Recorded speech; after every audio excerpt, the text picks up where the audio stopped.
Olá, aluno, olá, aluna do curso de Teologia aqui da Unicesumar EAD. Nós estamos na disciplina Teologia, Comunicação e Novas Mídias e eu sou o professor Alexander Fajardo.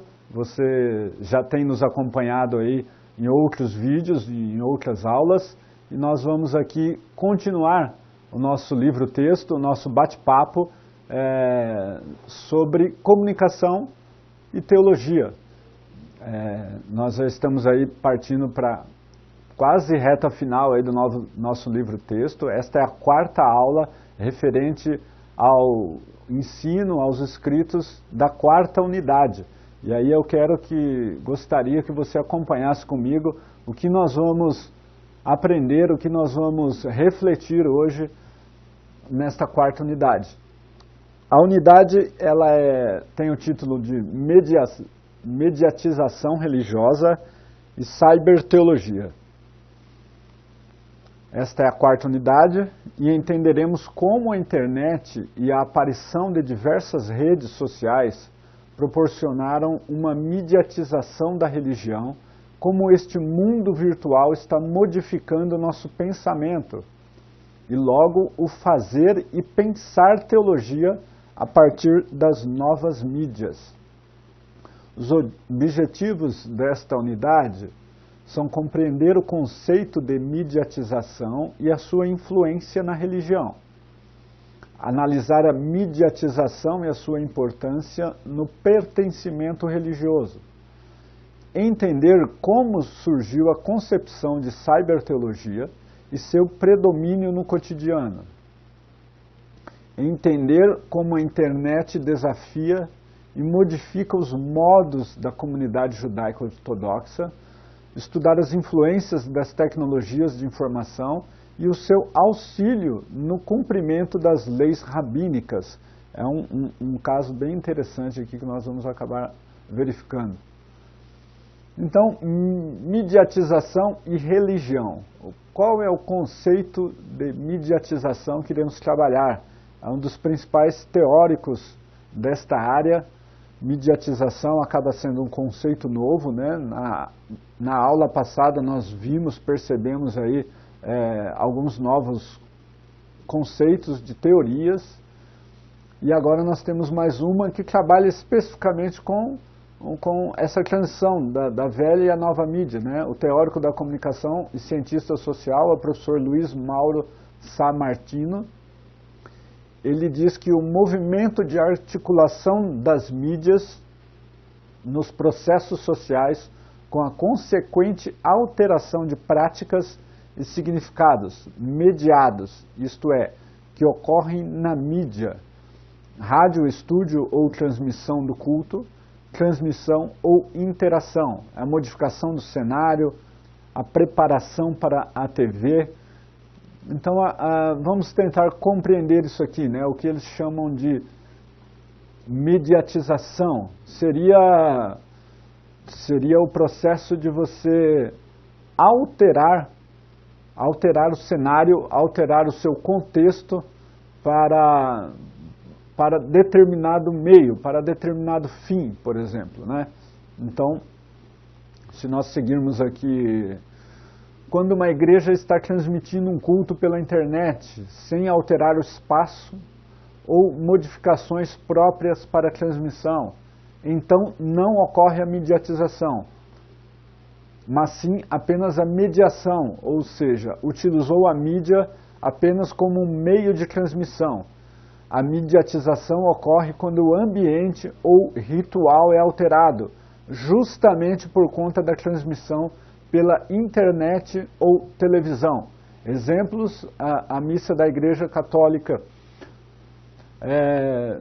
Veja comigo, se você tem aí um culto, né, uma celebração acontecendo, você tem uma transmissão online acontecendo ali. Então, é apenas uma mediação.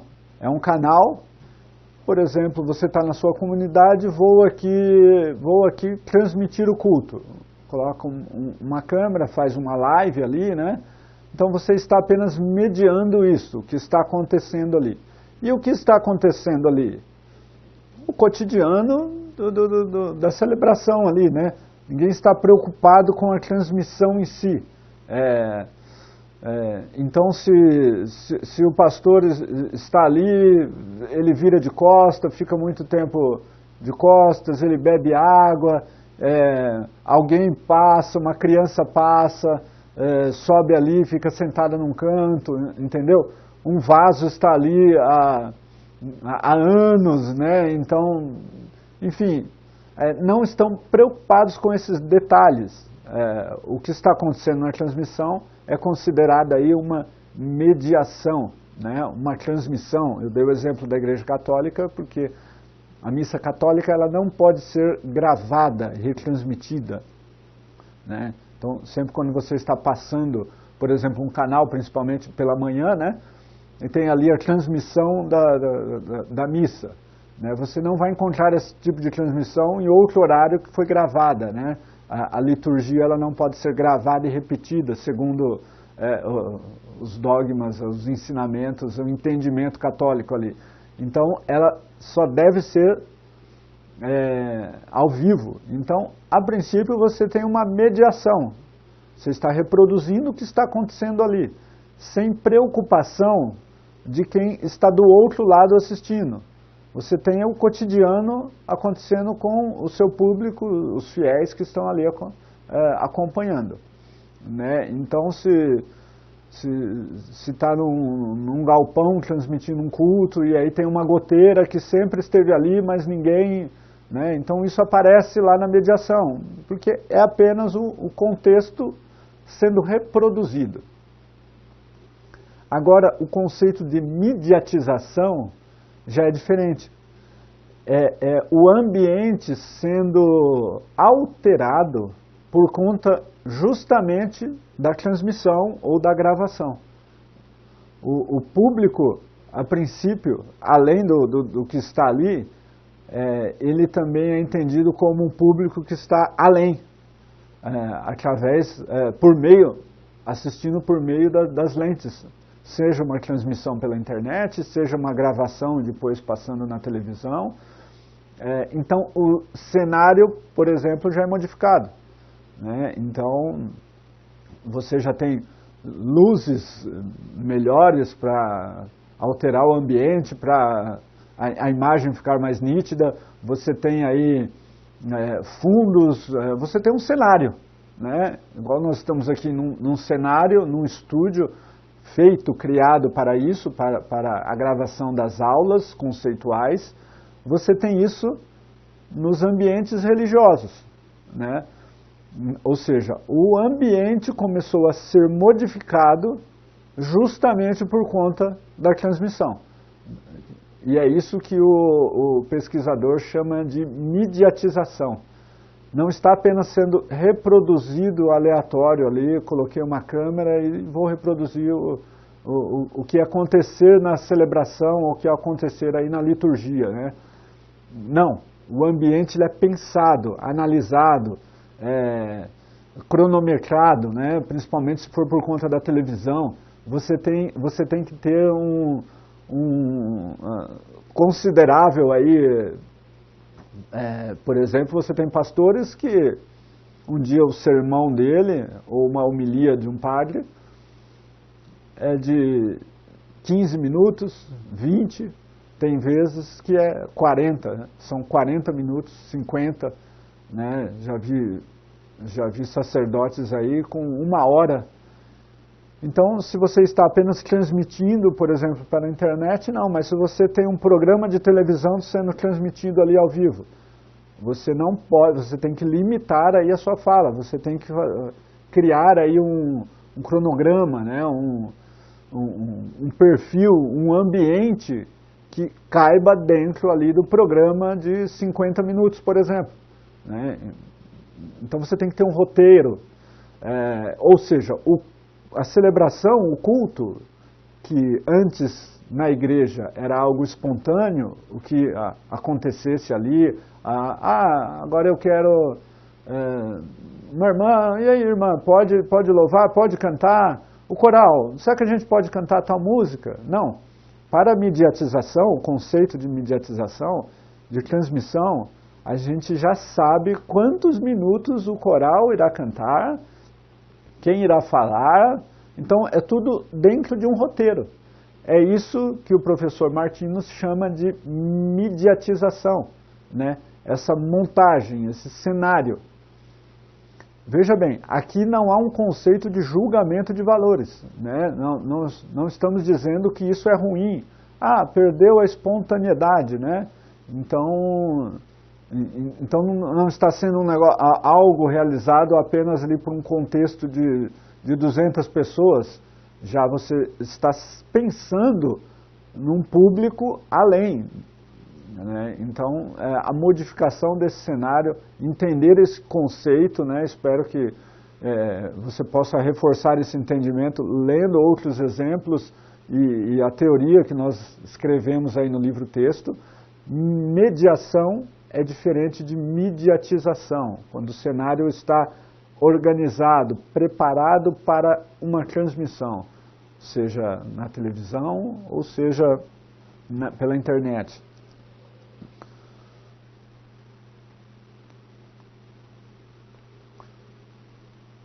O próprio, uma fala aí do professor Martino, né? O próprio culto religioso é planejado, é adaptado para ficar mais parecido com o estilo de programas de televisão. Quando algumas lideranças religiosas adotam práticas semelhantes às figuras midiáticas, né? Seja no modo de vestir, seja na maneira de lidar com o público, seja em suas preparações específicas para a condução da celebração. E cultos em um estilo apropriado para a transmissão via TV ou internet. Então estamos na lógica da mediatização, né? O líder que sempre ia com a mesma camiseta, por exemplo, né? Aí agora para a televisão ele já vai uma vestimenta melhor condiz aí diante das câmeras, né? Já tem um rodízio aí, então dependendo da sofisticação, né? Você tem até maquiagem, né? Para esse ambiente, algo que se fosse apenas na igreja você não teria isso. Um ponto interessante deste conceito para o professor Martino é o ponto máximo desse processo. Quando ele ocorre? É quando essa presença se torna invisível. Ou seja, essa mediatização, ela se torna no cotidiano. Ninguém mais se espanta com isso. Na década de 80, eram raras as igrejas que tinham um programa na televisão. Era algo até surpreendente. Atualmente é considerado normal. Você está assistindo transmissões de cultos que acontecem todo dia, igrejas e pastores lutando por um espaço e audiência na televisão, juntamente com o jornal ou novela no mesmo horário. A população, ela já não acha isso uma novidade. Nossa, o pastor está ali no mesmo horário nobre da novela. Ou seja, o processo de mediatização, ele ocorreu de forma gradual nas últimas décadas, e foi aí incutido pela população, né? Exemplo de liderança religiosa dentro do contexto da mediatização. No nosso contexto brasileiro, nós temos atualmente Silas Malafaia, Fábio de Mello. O próprio Papa Francisco, ele é um Papa midiático. Cantores cristãos utilizando e se comunicando com seu público via Twitter, Instagram, ou live pelo Facebook ou YouTube.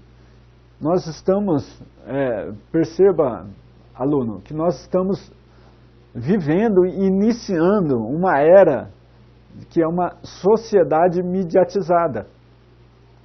A forma de comunicação, né, nós percebemos aí as redes sociais, né, dando os exemplos dos nomes dos líderes aqui, né? Você tem aí o Silas Malafaia, né? Quando ele se envolve em questões políticas, ele já não precisa esperar o programa de sábado para dar a sua opinião, né? Apresentar o seu editorial ali. né, quem acompanha o Silas Malafaia, desde o início da década de 80, ele tem programa na televisão. E ali, conforme acontecia o desenrolar das contas, ele dá muito pitaco, muita opinião nas questões políticas. Se você acompanhou o noticiário nos últimos anos, isso aí acaba sendo interessante. As pessoas esperavam, aguardavam o programa de sábado. O que ele vai responder? O que ele vai falar? Agora, nessa lógica da mediatização, não mais. Você tem aí o Twitter, ele tem uma conta aí com muitos seguidores, e aí ele já dá a resposta ali, online. Já pega o telefone já está ali, né? Então o programa de sábado, ele é apenas mais um dos canais que ele utiliza. Não era apenas um, se você comparar em relação à década de 80, à década de 90, né? O padre Fábio de Mello, ele tem milhões de seguidores no Instagram, né? Você grava os vídeos ali no Story, aquele vídeo que é deletado, e agora tem até a possibilidade de você mantê-lo, né, na sua linha do Story. Você se comunica com a pessoa, está ali no metrô, estou indo de ônibus, olha, acabou de colocar outro vídeo, outra mensagem, né? E aí tem mensagem para todos os gostos, né? Os cantores, os padres cantores, os pastores religiosos. Isso nós estamos nos limitando, né, ao nosso contexto de teologia cristã, né? Outras religiões, né, outros líderes religiosos também estão se encaixando nessa lógica da mediatização. São diversas ferramentas, diversos canais de comunicação, Facebook, Live, Twitter, Instagram. Daqui a pouco surge outro aí, que você já tem que baixar outro aplicativo. Formas de canais, canais que são utilizados como ferramentas de comunicação, online, instantaneamente. É essa lógica que o professor Martino chama de mediatização.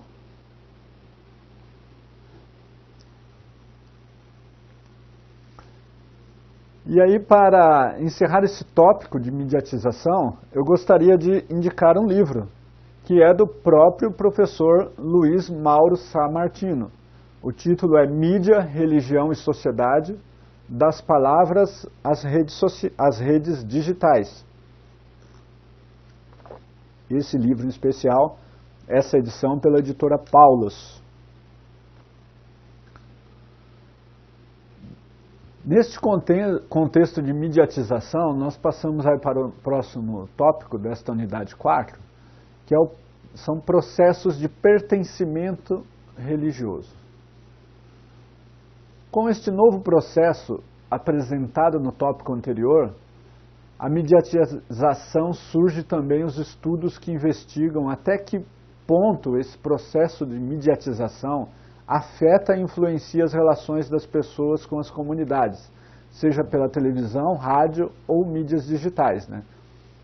Denominado de processo de pertencimento. Os estudiosos estão se debruçando neste novo contexto midiático religioso e tentando entender algumas coisas. E eu trabalho neste tópico com o doutorado do professor Gasparetto, de 2009, em comunicação. Veja uma das conclusões que ele chega aí deste trabalho, da sua tese de doutorado. Percebemos que há uma comunidade que se organiza e funciona segundo a lógica da mídia. Trata-se de uma religião que se organiza pela subordinação de operações do campo religioso à lógica da mídia.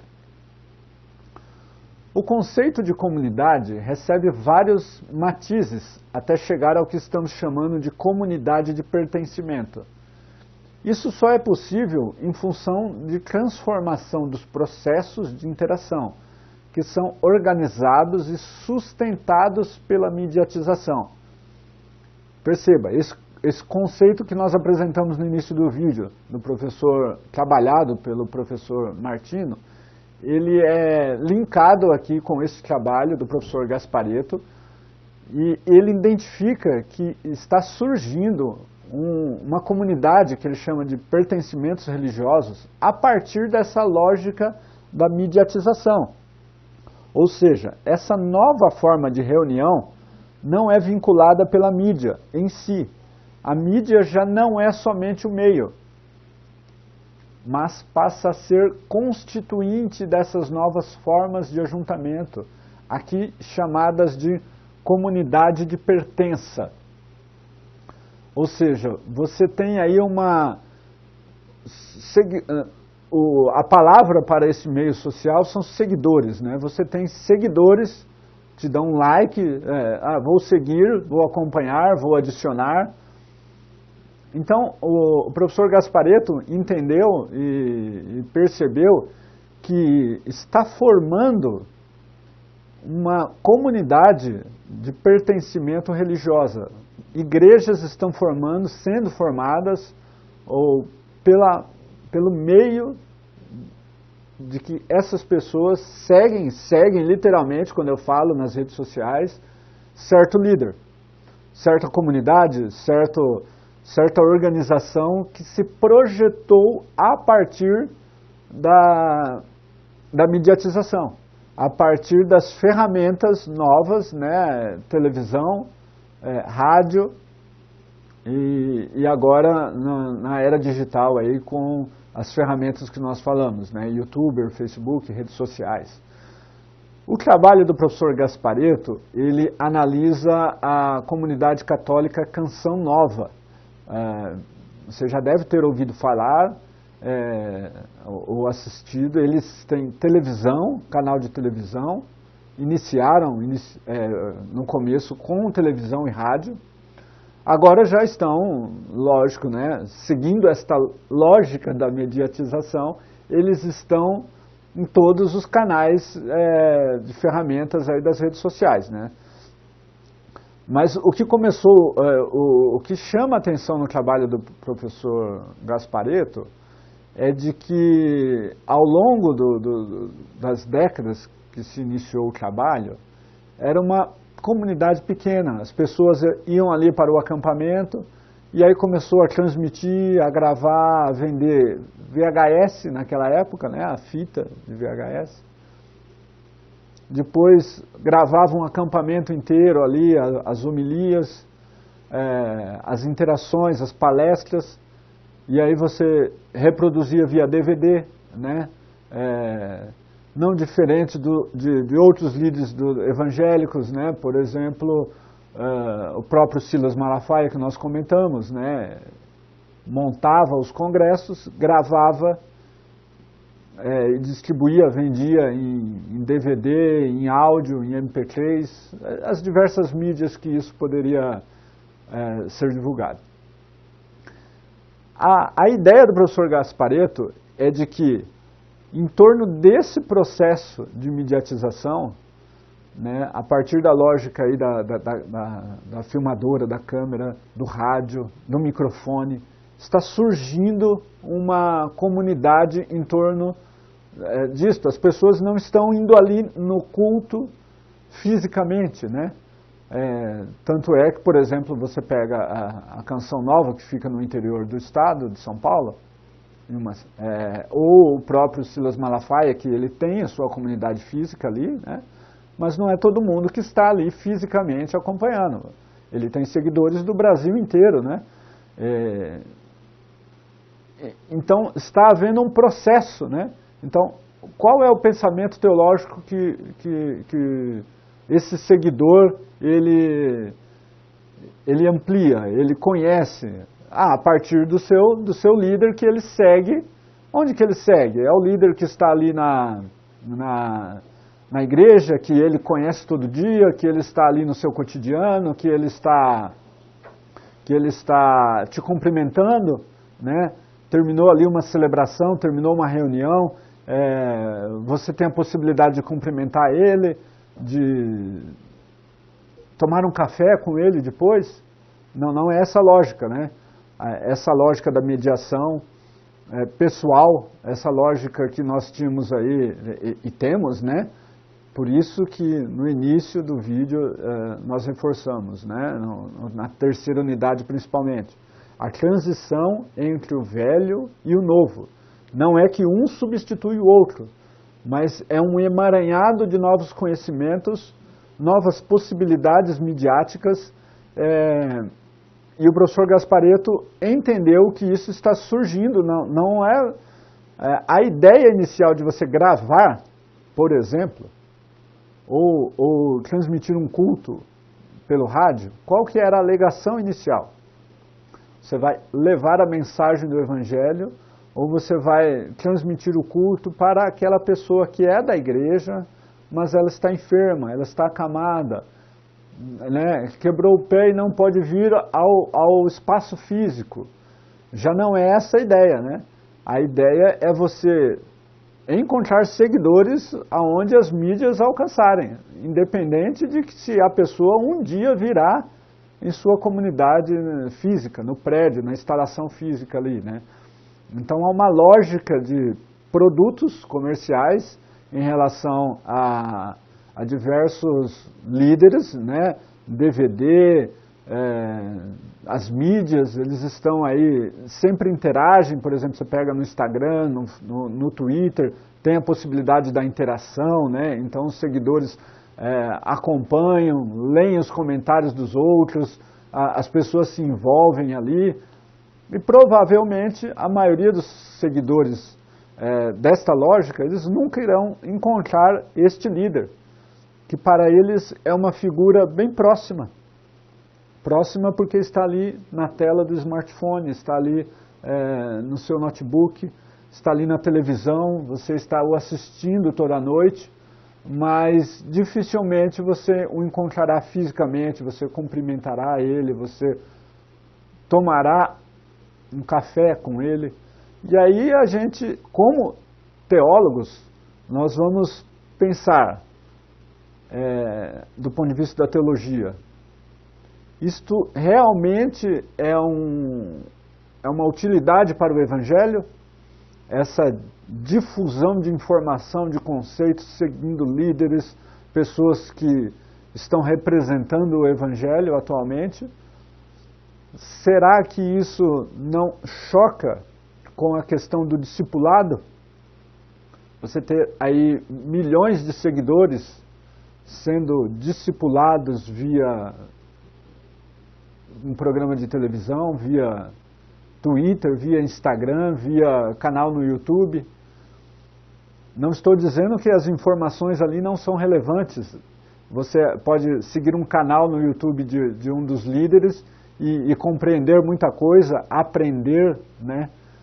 Mas desconfio eu que nada substitui o discipulado, o encontro pessoal, né? Sentar, tomar um café, conversar sobre a vida, né? Suas angústias. Então, como teólogos, a gente pode refletir acerca disso. Na quinta unidade, que será o próximo vídeo, a gente vai trabalhar mais especificamente nisso. Mas para você refletir e entender essa lógica da mediatização que está consumindo, você está envolto nessa lógica, né? O smartphone, a televisão ligada, e a religião se apropriou dessa lógica da mediatização.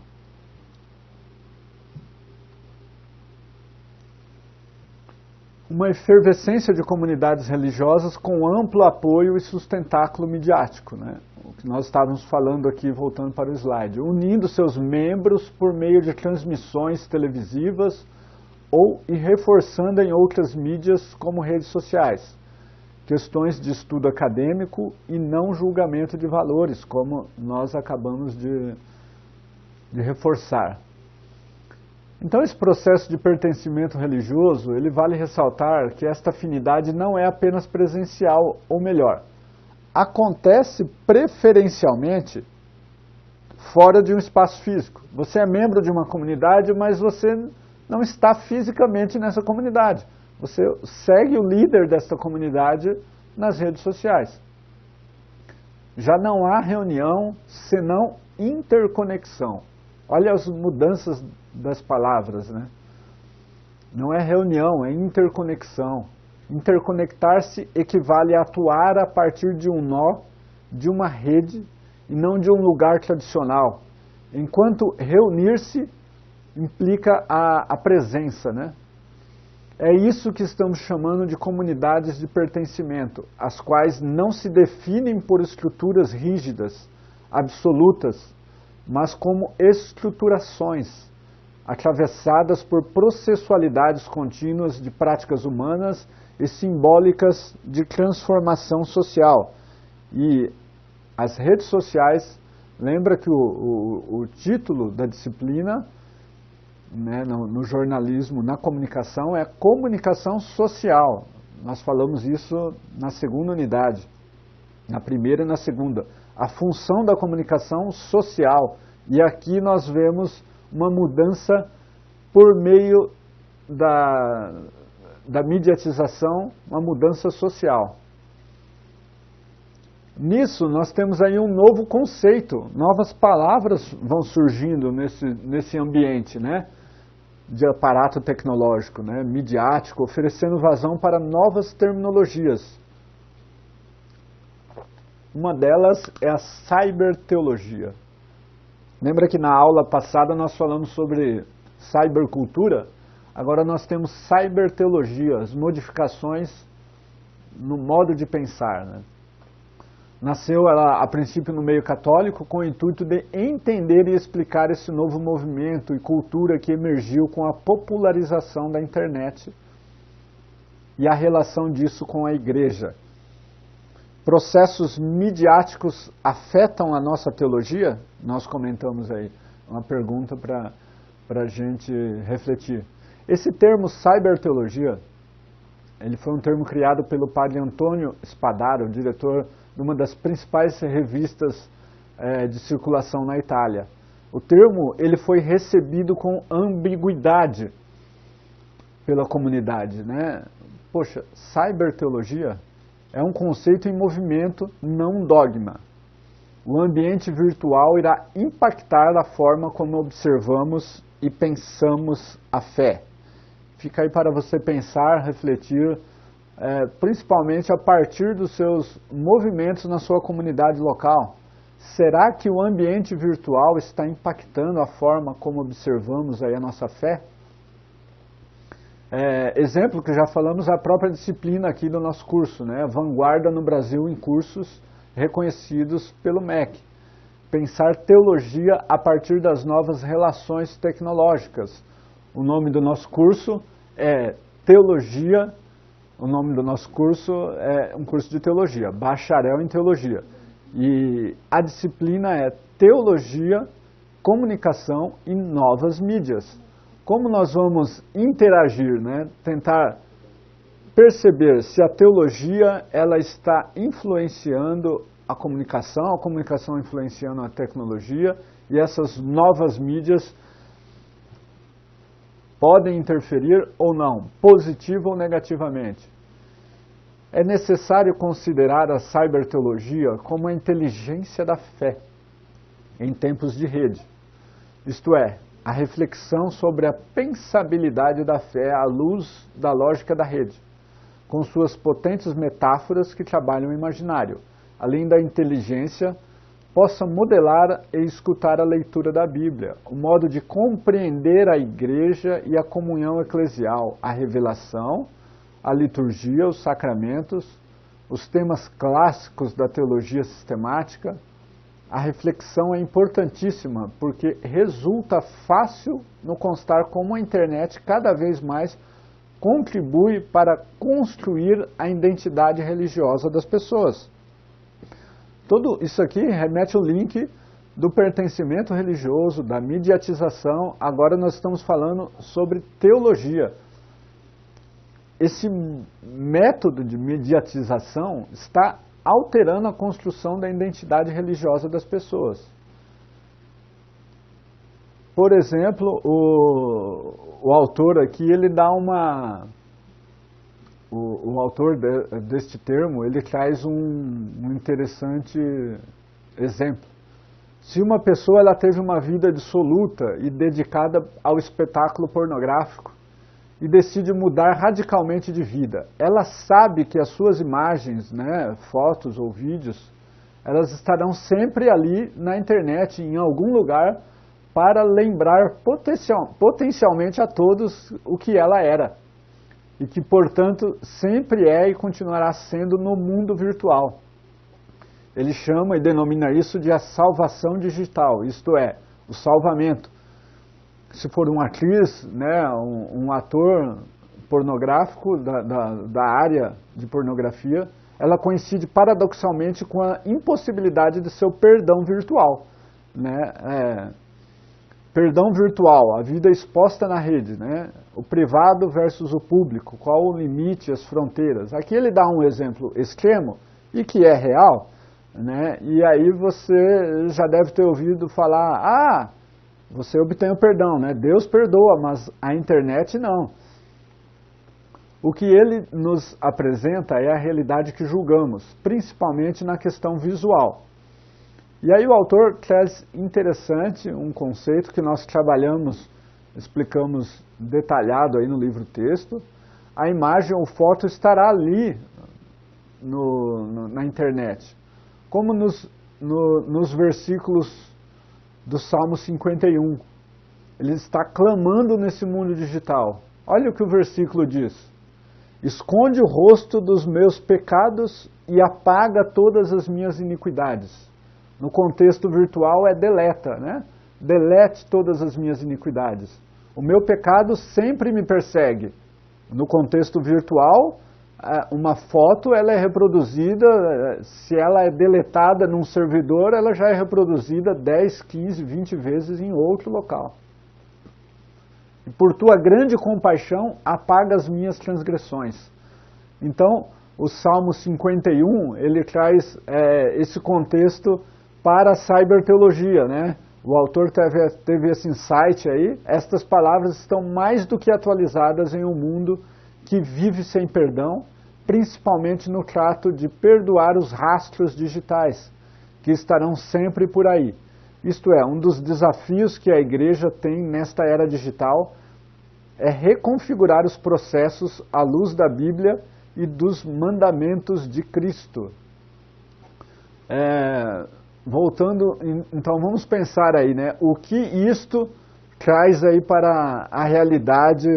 A gente já tem, muita gente já tem uma vida dupla, mas isso não é algo que, nossa, eu vou viver uma vida dupla, mas você tem um perfil numa rede social e aí quem te conhece percebe que você age diferente e isso aí não, às vezes não é proposital, né?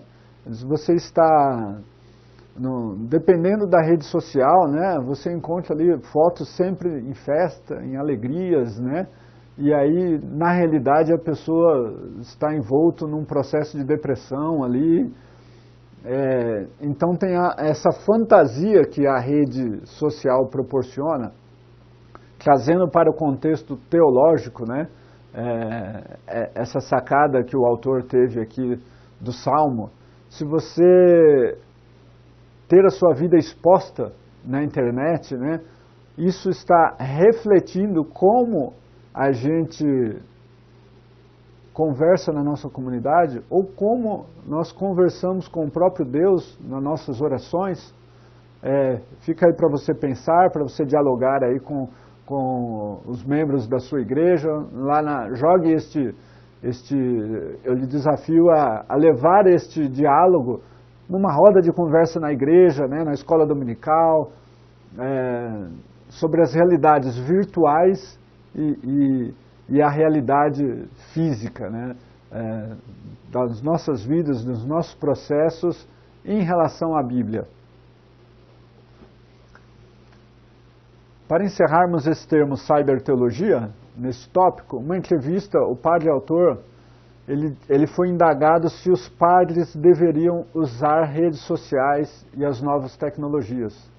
Olha a interessante resposta dele, né? A resposta pode ser carregada aí de certa tensão, pois, por um lado, pensa que não deveria utilizar. Entretanto, afirma que, ao mesmo tempo, a missão da igreja é estar onde as pessoas estão.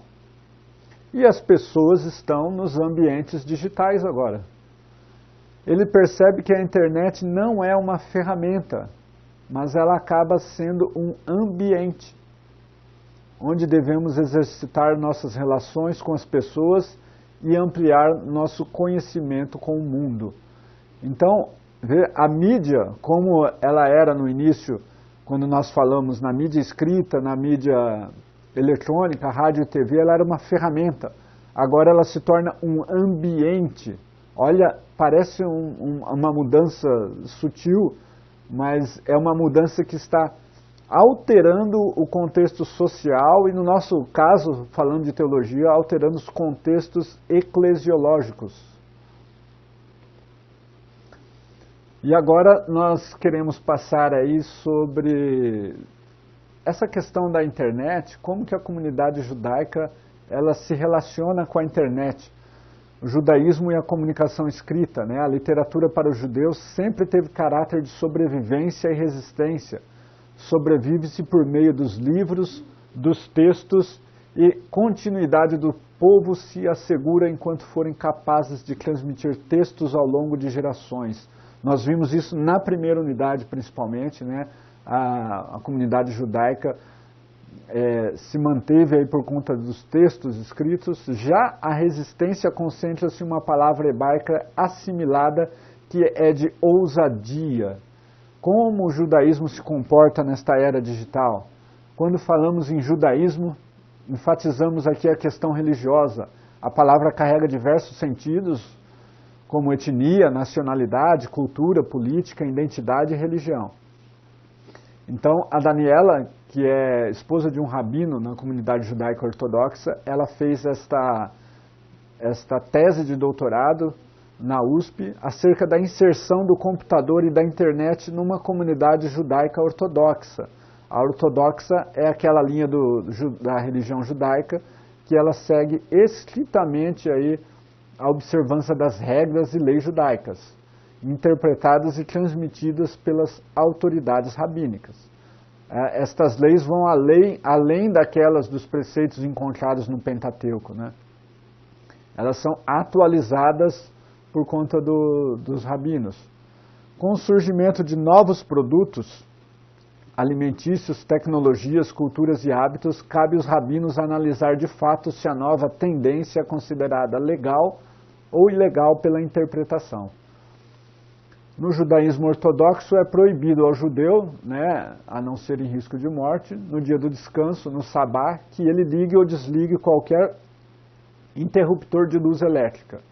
Se por um lado isso causa uma certa limitação, é com a própria nova tecnologia que muitos conseguem programar automaticamente que as luzes se acendam ou apaguem sozinhas, evitando que o judeu incorra nesse deslize da lei rabínica.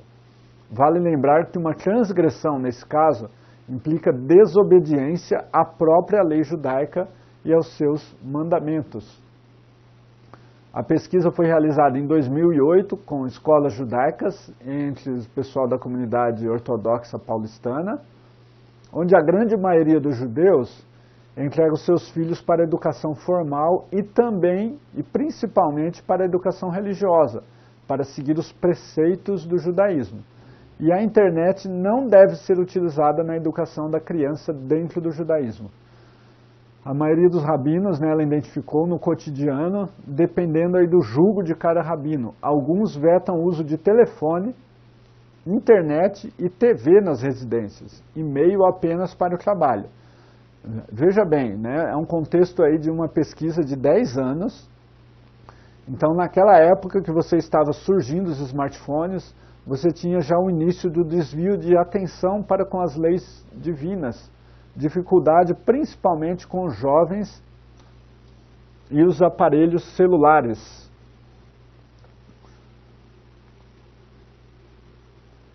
Como a tecnologia e a nova mídia têm influenciado a comunidade judaica também na Palestina como aliada para o cumprimento das leis rabínicas, né?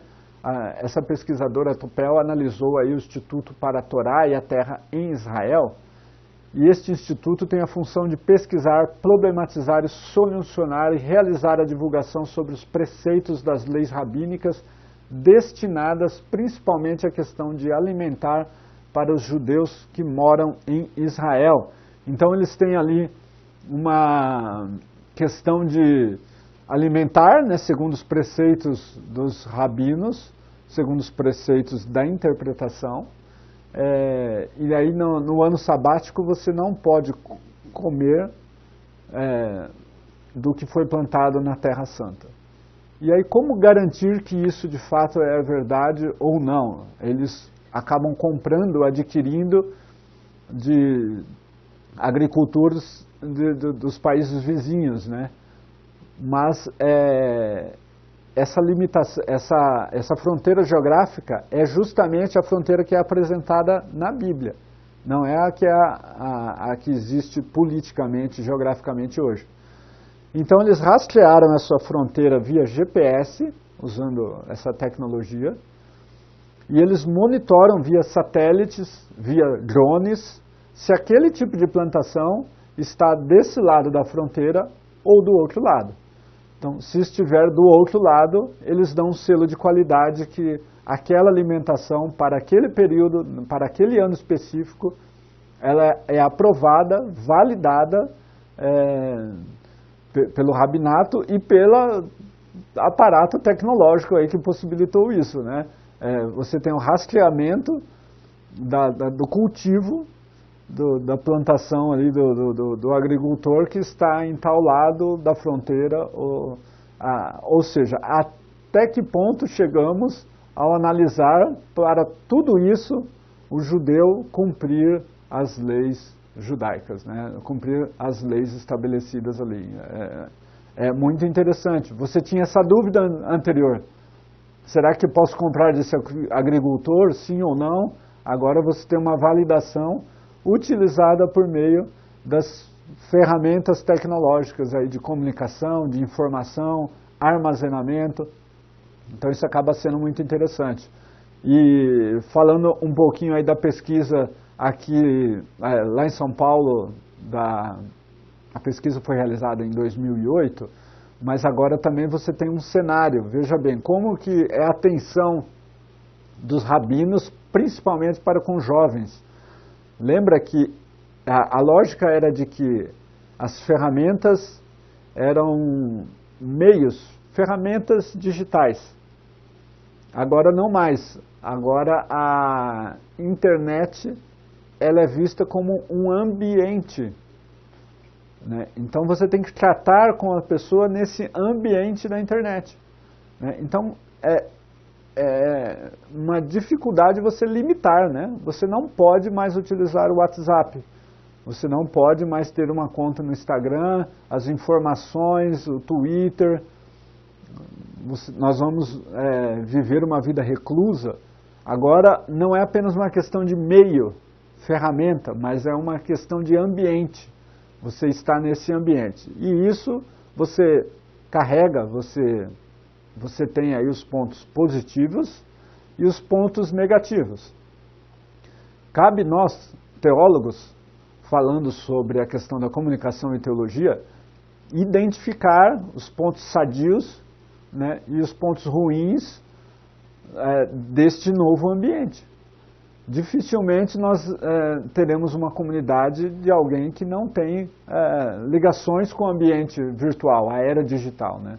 Nós estamos em um novo ambiente que está começando agora, né? Há 15 anos você não tinha você não tinha os smartphones, por exemplo, quantidade de informação que você carrega na palma da sua mão, acessa a tudo, a todos. Então é um ambiente. O desafio é como inserir, tratar a teologia, biblicamente falando, neste novo ambiente. Quais são os desafios? A questão do discipulado, né? nós estamos querendo aí discipular ou nós estamos querendo apenas likes e mais novos seguidores, mais curtidas? É uma questão para você, aluno, para você, aluna, pensar, comente aí no fórum, também leve isso para a sua comunidade, se você é líder, se você tem influência na área da educação teológica, na sua comunidade de fé, leve essa discussão.